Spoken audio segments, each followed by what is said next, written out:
Captain Jake Morrison walked through the empty hallways of Council Station for the last time. His boots made soft clicking sounds on the metal floor. Behind him, 3 human workers carried the final boxes of equipment from the Human Embassy wing. The boxes held 37 years of service records, diplomatic files, and technical manuals that other species would soon wish they had kept copies of. The morning started like any other day on the massive space station. Alien delegates hurried past in the corridors, focused on their daily arguments about trade routes and territorial disputes. None of them stopped to ask why humans were packing their belongings. None of them seemed to notice that Ambassador Lisa Carter had spent the past week quietly filing withdrawal papers with the Council's administrative office. Lisa stood in her office, looking out at the stars through the large window. She remembered when humans first joined the Galactic Council 37 years ago. Earth's leaders had been so excited to be part of something bigger. They thought joining meant becoming equals with ancient civilizations that had traveled the stars for thousands of years. They learned quickly that equality was not what the other species had in mind. The Corvallan delegate walked past her open door without looking in. Last month, he had demanded that human patrol ships clear pirates from his trade routes. When Lisa asked what the Corvallans would contribute in return, he had laughed. He said keeping the peace was humanity's job, just like fixing broken equipment and mediating disputes between stubborn alien governments. Commander Steve Baker finished loading the last of the technical equipment onto the transport ship. For 15 years, he had maintained the quantum communication arrays that connected Council Station to every member world. The arrays were human-built technology, designed by human engineers and serviced by human technicians. Without regular maintenance, the networks would fail within months. Steve had submitted detailed maintenance schedules to the Council's technical office. He doubted anyone would read them. In the Council's main assembly hall, the morning session was beginning. The Zephyrian representative stood at the central podium, complaining about mining rights in the outer systems. The Arthalan delegate interrupted with accusations about illegal territorial expansion. Voices rose as the argument grew heated. In the past, Ambassador Carter would have stepped forward to calm both sides and suggest a compromise. Today, her seat remained empty. The Centaurian speaker called for order, but the shouting continued. The Velkan Consortium's representative accused the Arthalans of violating trade agreements. The Arthalan delegate responded by threatening to cut off all mineral exports. The argument that should have taken 10 minutes to resolve stretched into its second hour. Dr. Amy Roberts closed her medical research lab on level 15 of the station. For 20 years, she had worked with alien scientists to develop treatments for diseases that affected multiple species. Her research had saved millions of lives across the galaxy. The lab's advanced equipment would sit unused after today. The alien scientists knew how to use the machines, but they had never learned how to maintain or repair them. The Nexari delegate found Dr. Roberts in the hallway outside her lab. He asked when she would return from her scheduled vacation. Amy looked at him with tired eyes and said she was not taking a vacation. She was leaving permanently. The Nexari delegate laughed and said humans always came back because they could not resist helping others. Amy did not laugh back. Lieutenant Colonel Ryan O'Connor supervised the removal of human security equipment from the station's defensive systems. The Council had never wanted to admit that human technology provided most of their protection against pirate attacks and hostile forces. The defensive grid would continue working for a while, but without human technicians to monitor and upgrade the systems, vulnerabilities would soon appear. In the station's communication center, engineer Chris Miller powered down the emergency broadcast system he had designed 5 years earlier. The system could send warnings to every inhabited world in the galaxy within minutes. Chris had built it after a solar flare destroyed 3 colonies because the warning came too late. The backup systems would work for basic communication, but they could not handle emergency broadcasts to multiple star systems at once. The Council's afternoon session focused on economic disputes between trading partners. The Galactic Bank's representative presented complex financial data that showed declining trade revenues. Several delegates suggested new taxes and regulations to boost income. None of them mentioned that human shipping companies carried 60% of all interstellar cargo. None of them discussed what would happen when human banks stopped processing interstellar transactions. Ambassador Carter submitted her final report to the Council's archives. The document listed every service that human personnel provided to the galactic community. The list filled 47 pages. It included everything from technical maintenance and medical research to conflict resolution and emergency response. Carter attached a note explaining that all human services would end at midnight station time. Governor Helen Martinez received confirmation from Council Station that all human personnel were ready for departure. Helen commanded the human colonies in the Outer Rim territories, worlds that the Council had dismissed as worthless when humans first claimed them. The colonies had grown into thriving centers of industry and research while the Council focused on politics and arguments. The final transport ship loaded its passengers at 1900 hours station time. Captain Morrison was the last human to board. He took one final look at the Council Station's docking bay. Alien workers continued their normal duties, unaware that the beings who had kept their civilization running smoothly for decades were about to disappear. The transport ships departed at 2000 hours. No one came to see them off. No alien delegate sent farewell messages or asked when humans would return. The Council's evening session was still in progress. Another endless debate about resource allocation and territorial boundaries. As the human fleet jumped to hyperspace, the emergency communication system that Engineer Miller had built automatically sent a final message to every Council member world. The message was simple and brief. It announced that humanity was withdrawing from all Council activities, effective immediately. It included contact information for future diplomatic communications, though it noted that humans were no longer interested in galactic politics. Within 6 hours, every human ship, every human worker, and every human diplomat had vanished from Council space.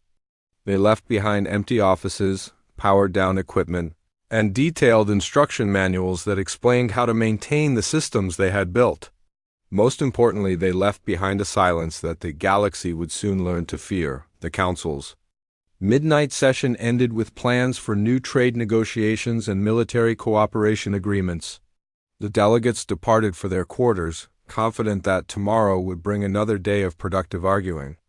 None of them realized they had just witnessed the end of the only force that had been holding their fractured civilization together. 3 weeks after the humans disappeared, the first emergency alarm sounded on Council Station. The Vulcan Consortium had attacked a mining facility in the Kepler sector that belonged to the Arthalon Empire. Both sides claimed the asteroid field was theirs according to old treaties that nobody could properly interpret without human legal experts. Council Speaker Vexhai called an emergency session to address the conflict. The Great Assembly Hall felt strangely empty without Ambassador Carter's familiar presence in the human section. The Vulcan representative stood at the central podium, waving his 6 arms wildly as he explained why his people had every right to mine the asteroids. The Arthalon delegate responded by hissing threats in his native language that the translation system barely managed to convert into understandable words. The argument continued for 8 hours without any progress. In the past, Ambassador Carter would have requested private meetings with both sides, studied the disputed treaties, and proposed a compromise that satisfied everyone's basic needs. Now the delegates shouted at each other until their voices grew hoarse, but nobody stepped forward to mediate the dispute. Director Kate Sullivan read the first desperate message from the Council while sitting in her office on New Denver, one of the largest human colonies in the Outer Rim. The message begged for immediate assistance in resolving the Vulcan-Arthalon conflict.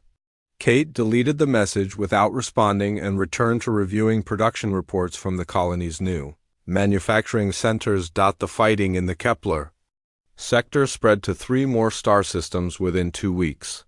Vulcan warships attacked Arthalon cargo vessels while Arthalon raiders destroyed Vulcan mining equipment. Trade routes that had operated peacefully for decades became dangerous battlegrounds.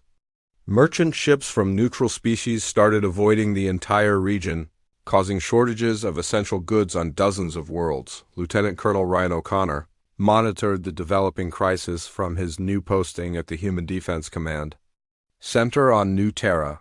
His sensors tracked the movement of warships and the locations of battles, but he followed strict orders not to intervene. The Colonial Assembly had voted unanimously to maintain neutrality in all conflicts between Council species. The communication networks began showing signs of strain as the crisis deepened, without human technicians to maintain the quantum relay stations, signal quality degraded noticeably. Messages between star systems took longer to transmit and often arrived with static interference. The Council's attempts to coordinate emergency meetings became increasingly difficult as delegates struggled to hear each other clearly over the failing communication links. Ambassador Patricia Wells watched the news broadcasts from her retirement home on Haven, a peaceful agricultural world that humans had transformed from a barren rock into a garden paradise. The reports showed burning space stations and destroyed cargo ships in the Kepler sector. Patricia remembered negotiating the original treaties that had prevented such conflicts for over 20 years. She turned off the news and went to tend her vegetable garden. The Corvallan pirate clans noticed the chaos in Council space and began launching raids against undefended shipping lanes. For 30 years, human patrol ships had kept the pirates contained in their home systems through a combination of military pressure and negotiated agreements. Without human naval forces to enforce the peace, the pirate fleets grew bolder with each successful attack. Captain Ben Wright received intelligence reports about increasing pirate activity while stationed aboard the human battleship New York in the Outer Rim territories. His orders were clear: protect human shipping and human colonies, but avoid any involvement in Council space conflicts. When Corvallan raiders attacked a Centaurian convoy just outside human territory, Captain Wright watched through his ship's sensors, but did not move to help. The economic consequences of the Velkan-Arthalan War began affecting worlds far from the actual fighting. The Velkan Consortium controlled major shipping routes between the core worlds and the frontier territories. The Arthalan Empire provided rare minerals essential for advanced technology manufacturing. With both sides focused on destroying each other's infrastructure, critical supplies stopped reaching their destinations. Dr. Amy Roberts received daily requests for medical assistance as the war created thousands of casualties. The messages came from hospitals and medical centers across Council space that lacked the expertise to treat severe battle injuries. Amy forwarded all the requests to the Colonial Assembly's Medical Committee, which filed them in a folder marked for future consideration. The Council's third emergency session in 2 months accomplished nothing except more arguing. The Centaurian speaker proposed sending a peacekeeping force to separate the warring factions, but nobody could agree on which species would provide ships and troops. The Nexari delegate suggested economic sanctions against both sides, but the Galactic Bank lacked the authority to freeze assets without human banking systems to process the transactions. Engineer Chris Miller tracked the deteriorating communication situation from his new laboratory on Titan Station, a human research facility.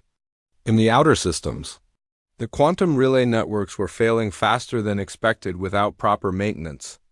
Several key relay stations had already gone offline, creating communication dead zones that isolated entire star systems from the galactic community.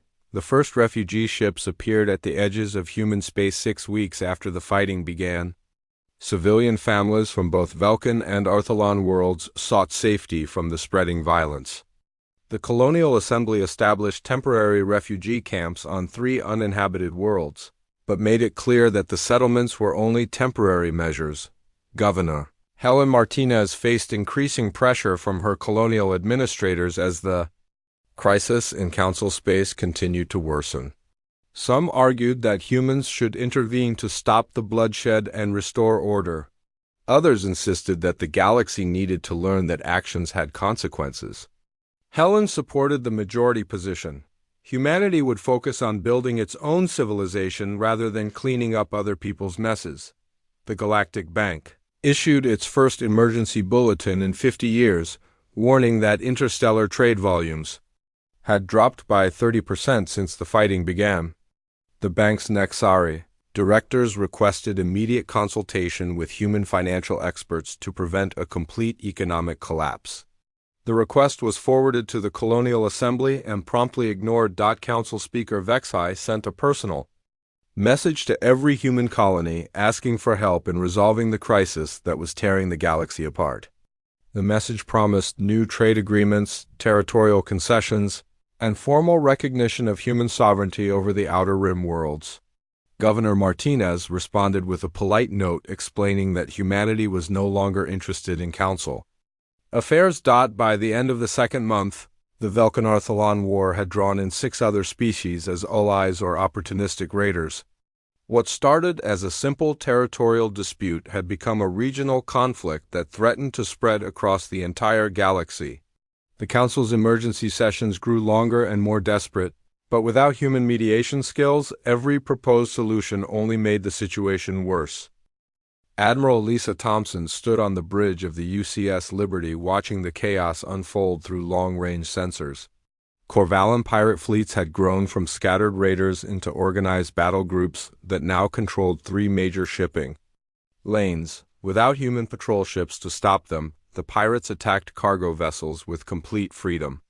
Merchant captains sent desperate distress calls that echoed through empty space. Because no one was left to answer them, the Liberty could have destroyed the entire pirate fleet within hours, but Admiral Thompson had strict orders from the Colonial Assembly.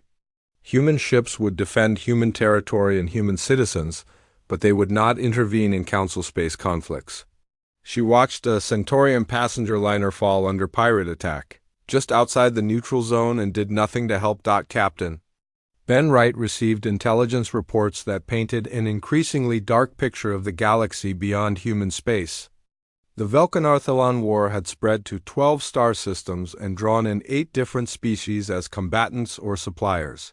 Trade routes that had operated safely for generations now required armed escorts that most merchant companies could not afford. Entire sectors were becoming economic wastelands as commerce ground to a halt. The Nexari plague reached the core worlds during the 4th month after humanity's departure.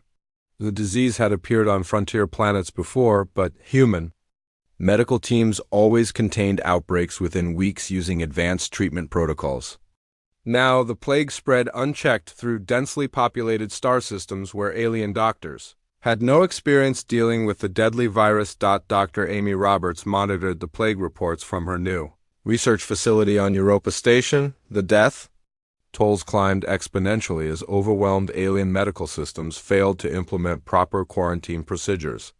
The Nexari government sent increasingly frantic requests for assistance, offering to share valuable research data in exchange for human medical intervention. Amy filed each request with the Colonial Medical Authority and continued her work on projects that benefited human colonies. Engineer Chris Miller tracked the communication network failures from his laboratory on Titan Station. The quantum relay system was collapsing faster than anyone had predicted. 3 major relay stations had shut down completely, creating communication dead zones that isolated dozens of worlds from the galactic community. The remaining stations operated at reduced capacity with steadily degrading signal quality. The economic collapse accelerated as supply chains that had taken centuries to develop fell apart within months. Human manufacturing had provided affordable consumer goods to every inhabited world in the galaxy. Human shipping companies had connected distant planets through reliable cargo services.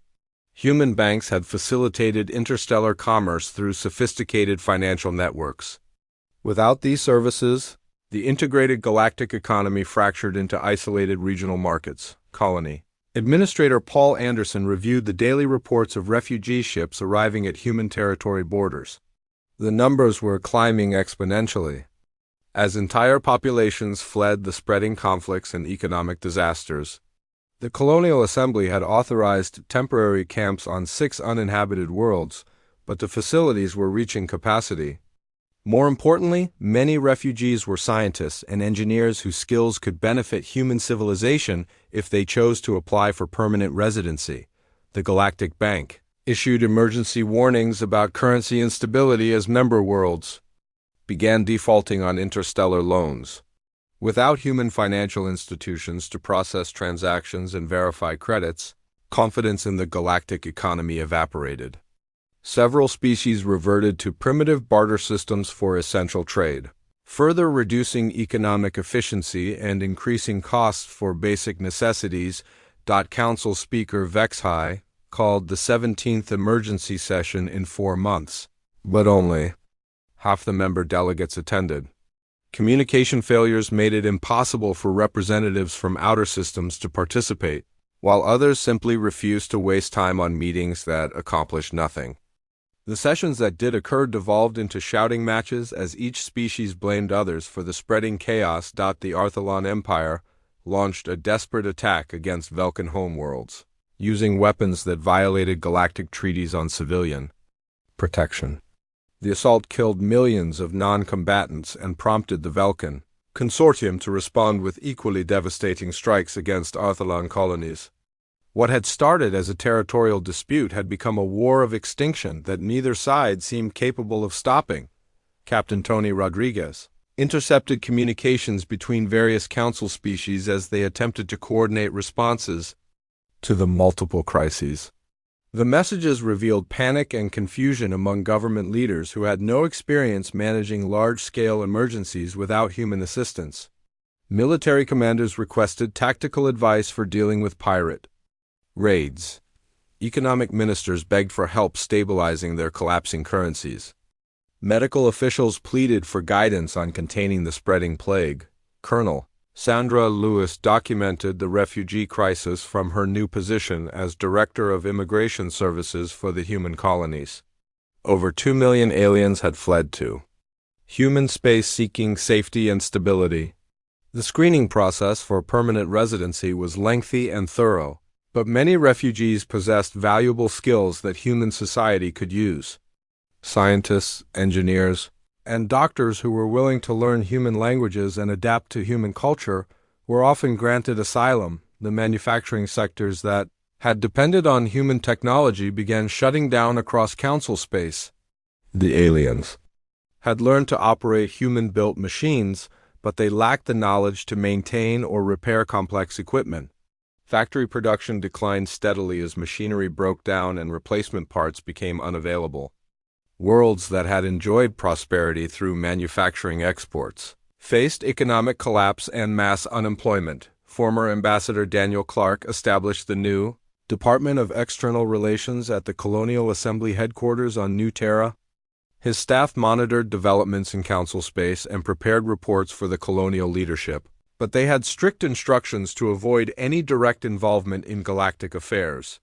When council representatives requested emergency meetings, Clark responded with polite messages explaining that humanity was no longer interested in mediating conflicts between other species. The pirate raids expanded beyond simple cargo theft. As the Corvallan clans realized that no effective opposition existed, they began attacking civilian settlements and taking hostages for ransom. Several frontier colonies were completely destroyed when their inhabitants could not pay the demanded tribute. The raids spread panic throughout council space as civilians realized that their governments could not protect them. Dr. Roberts received a personal visit from the Nexari ambassador's chief medical officer, who had traveled illegally through human space to reach Europa Station. The alien doctor begged for access to human plague treatments, offering to share every piece of medical research the Nexari had developed over the past millennium. Amy listened politely and explained that the Colonial Medical Authority would consider the request, but she could not make unilateral decisions about sharing human medical technology. The cascade of failures reached a critical point when the Galactic Council's main computer systems began malfunctioning due to lack of proper maintenance. Human technicians had designed and maintained the complex networks that managed everything from station life support to member world databases. Without regular updates and repairs, the systems experienced cascading failures that paralyzed council operations just when effective leadership was most desperately needed. Council Speaker Vexhai arrived at New Terra exactly 1 year after humanity's departure from council space. His diplomatic ship had taken 3 weeks to make the journey through damaged relay networks and pirate-infested space routes. The once proud Centaurian leader looked exhausted and desperate as he requested an emergency meeting with Governor Helen Martinez and the Colonial Assembly. Governor Martinez received the alien delegation in the simple conference room at the colonial headquarters. No elaborate ceremonies or formal protocols marked the meeting, just basic chairs around a plain table. HFY presented a datapad containing detailed proposals for renewed cooperation between humanity and the remaining council species. The offers included territorial concessions that would give humans control over entire star systems, exclusive trading rights for rare minerals, and formal recognition of human sovereignty over all outer rim colonies. The Colonial Assembly listened politely as HFY explained how desperate the situation had become in council space. The Velkan-Arthilan War had destroyed 6 inhabited worlds and killed over 50 million civilians. The Corvallan pirates controlled major shipping lanes and demanded tribute from every vessel that attempted to cross their territory. The Nexari plague had spread to 30 planets and showed no signs of slowing down without proper medical intervention. Former Ambassador Daniel Clark served as humanity's primary negotiator during the 3-day talks. He reviewed each proposal carefully and asked detailed questions about implementation timelines and enforcement mechanisms. The alien delegation grew increasingly hopeful as the discussions continued, believing that human interest in the technical details indicated willingness to resume their former role in galactic affairs. On the final day of negotiations, Clark delivered humanity's response to the Council's proposals. He thanked the delegation for their generous offers and acknowledged the serious nature of the crisis facing Council space. Then he politely declined every request for assistance and explained that humanity was no longer interested in galactic politics. The Colonial Assembly had voted unanimously to focus on developing human civilization rather than managing conflicts between other species. Captain Tony Rodriguez monitored communications from Council space as news of the failed negotiations spread throughout the galaxy. The response from various species ranged from disbelief to anger to complete despair. Several government leaders had staked their political careers on successfully bringing humans back into the galactic community. Their failures triggered political upheavals that added governmental instability to the existing list of crises plaguing Council space. The economic situation deteriorated further as the Galactic Bank announced its complete inability to process interstellar transactions without human financial systems. Currency exchanges between different species became impossible to verify, leading to widespread fraud and counterfeit credits. Trade volumes dropped to less than 20% of pre-crisis levels as merchants lost confidence in any form of payment except direct bartering of physical goods. Colonel Sandra Lewis documented the refugee crisis as it reached critical proportions. Over 8 million aliens had fled to human space seeking safety from the spreading chaos. The temporary camps had evolved into permanent settlements as refugees realized that returning to Council space was not a viable option. The Colonial Assembly established strict immigration quotas and required all permanent residents to learn human languages and adopt human legal systems. Dr. Amy Roberts received a desperate personal appeal from her former research partner, a Nexari scientist named Kethfer, who had worked with her for 15 years on interspecies medical projects. The alien doctor described hospitals overflowing with plague victims and medical teams collapsing from exhaustion and infection. Kethfer offered to share lifetime research data and surrender all intellectual property rights in exchange for basic treatment protocols that could slow the spread of the disease. The communication network suffered another major failure when the central relay station at Alpha Centauri shut down completely. The station had been built by human engineers and required specialized maintenance that no other species possessed the knowledge to perform. Its loss created a communication dead zone that isolated the core worlds from the outer territories, making coordinated responses to crises virtually impossible.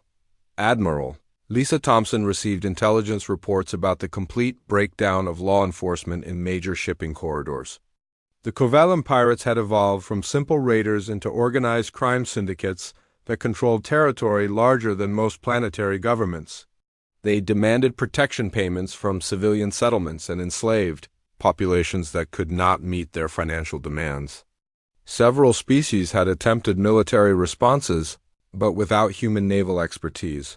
Their attacks failed disastrously. The Arthalon Empire made a final desperate gambit by launching nuclear weapons against Vulcan civilian targets. The attack violated every treaty and convention that had governed interstellar warfare for centuries. The Vulcan response was equally devastating, turning 3 Arthalon colony worlds into radioactive wastelands. The escalation shocked even the most hardened military observers and demonstrated how completely civilized behavior had collapsed without human mediation. Engineer Chris Miller tracked the systematic failure of technological infrastructure throughout Council space. The quantum relay networks had degraded to the point where real-time communication between distant worlds was no longer possible. Manufacturing centers lacked replacement parts for critical machinery. Transportation systems operated at reduced capacity due to safety concerns and lack of proper maintenance. The advanced technological civilization that had taken millennia to develop was reverting to primitive conditions within months. Captain Ben Wright received orders to strengthen defensive positions around human colonies as the chaos in Council space began approaching their borders.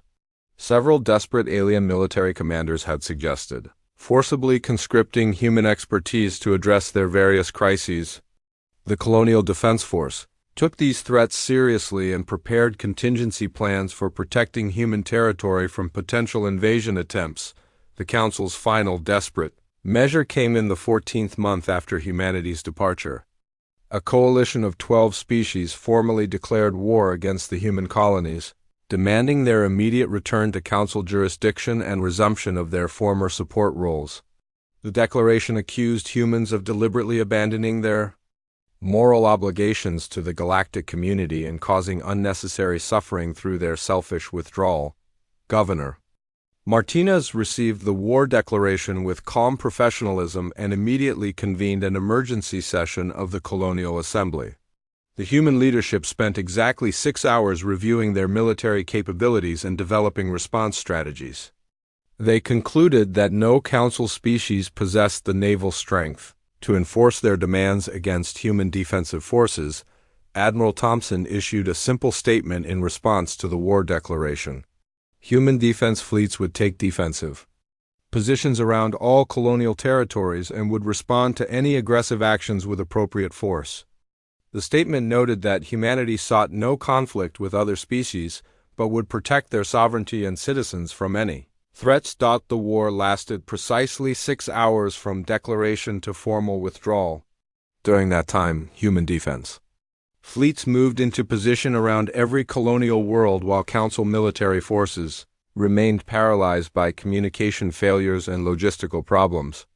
When the alien leadership realized they possessed no actual capability to enforce their demands, they quietly withdrew the war declaration and issued formal apologies for the diplomatic misunderstanding.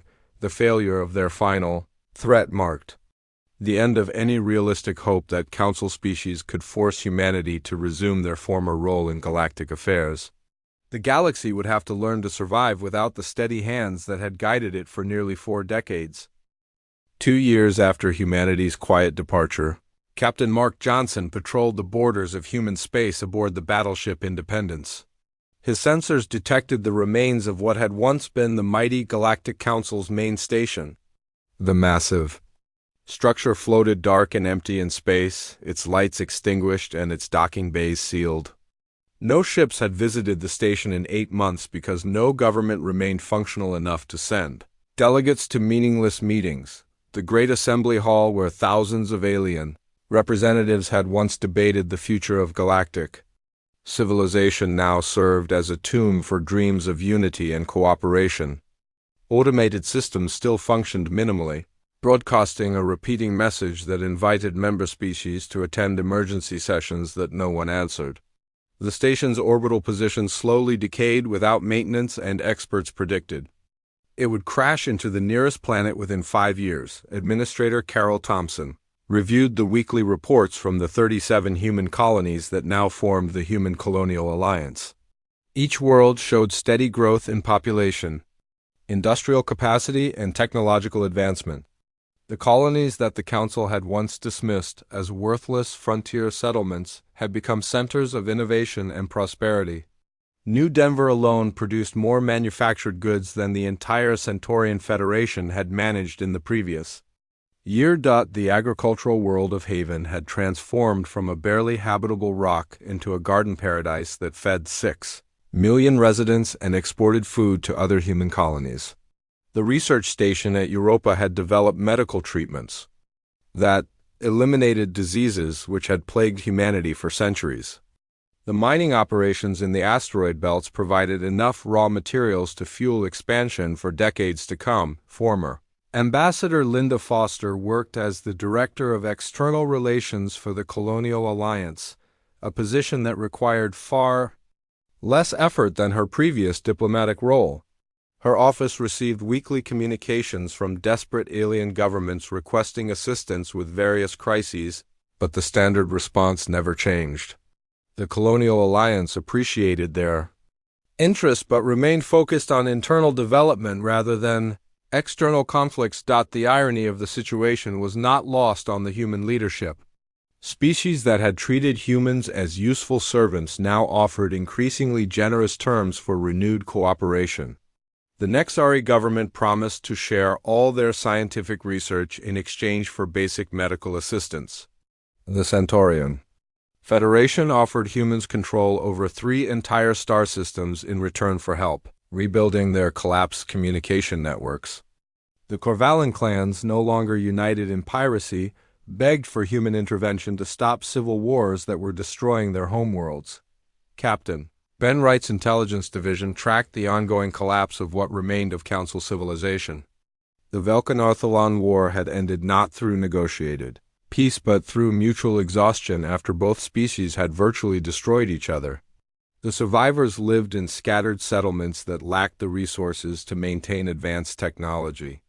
Entire planets had reverted to pre-industrial conditions as complex supply chains failed and technical knowledge was lost. The Corvallan pirate empire had fragmented into dozens of competing factions that spent more time fighting each other than raiding merchant vessels. The lack of profitable targets had forced most pirates to become subsistence farmers or scavengers picking through the wreckage of abandoned space stations. The fearsome raiders who had once terrorized shipping lanes now struggled to keep their own ships operational without access to human-manufactured replacement parts. Dr. Amy Roberts established the New Geneva Medical Institute on the human colony of Titan, where she continued research that benefited human health and longevity.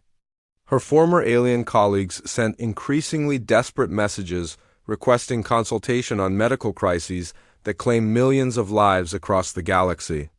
Amy filed each request with the Colonial Medical Authority and returned to her work on genetic therapies that could extend human lifespans by decades. The economic transformation of human space amazed even the colonial leadership. Without the burden of supporting ungrateful alien civilizations, human resources could focus entirely on improving human lives. Advanced manufacturing centers produced consumer goods that exceeded anything previously available in council space. Educational systems trained new generations of scientists and engineers who pushed the boundaries of human knowledge and capability. Engineer Chris Miller designed the new communication network that connected all human colonies through quantum relay stations built with improved technology. The network operated at efficiency levels far beyond what the old council systems had achieved. Real-time communication between the most distant human worlds allowed for coordinated development projects and rapid sharing of scientific discoveries. Colonel Sandra Lewis managed the integration of refugee populations who had chosen to become permanent residents of human space. Over 12 million former council citizens had successfully completed the immigration process and received full citizenship in the Colonial Alliance. These new humans brought valuable skills and perspectives that enriched human culture while adopting human values of cooperation and mutual respect. The final session of the Galactic Council convened via long-range communication because member species could no longer afford to travel to the abandoned station. Only 8 of the original 43 species maintained government stable enough to participate in the proceedings. The agenda contained a single item: formal dissolution of the Council due to operational impossibility and lack of purpose. Council Speaker Vexhai, now the elected leader of a minor coalition of Centaurian settlements, delivered the closing statement. For an institution that had once governed hundreds of worlds across the galaxy, he acknowledged that the Council had failed in its fundamental mission to maintain peace and prosperity among member species. The organization would cease to exist at midnight station time, ending nearly 2 centuries of attempted galactic governance. No. Human representatives attended the final session. They were occupied with the dedication ceremony for the new Colonial Assembly building on New Terra, a magnificent structure that symbolized humanity's commitment to its own future rather than the problems of others. Governor Martinez delivered a speech that focused on human achievements and aspirations rather than dwelling on the failures of species who had taken human dedication for granted. The galaxy had indeed learned what humans had always understood about civilization and cooperation. Someone must be willing to do the difficult work of maintaining peace, mediating conflicts, and ensuring that complex systems continue to function properly. When those people walked away quietly, the structures they had supported simply crumbled under the weight of neglect and selfishness. The abandoned Council Station continued its slow orbital decay, a monument to the consequences of ingratitude and short-sightedness. The galaxy was broken and alone, but humanity had moved far beyond caring about the problems of species who had never appreciated their sacrifices. In the end, walking away quietly had proven to be the strongest statement possible about the value of what had been lost. The human Colonial Alliance looked toward the stars with confidence and optimism, secure in the knowledge that they had built something better than what they had left behind.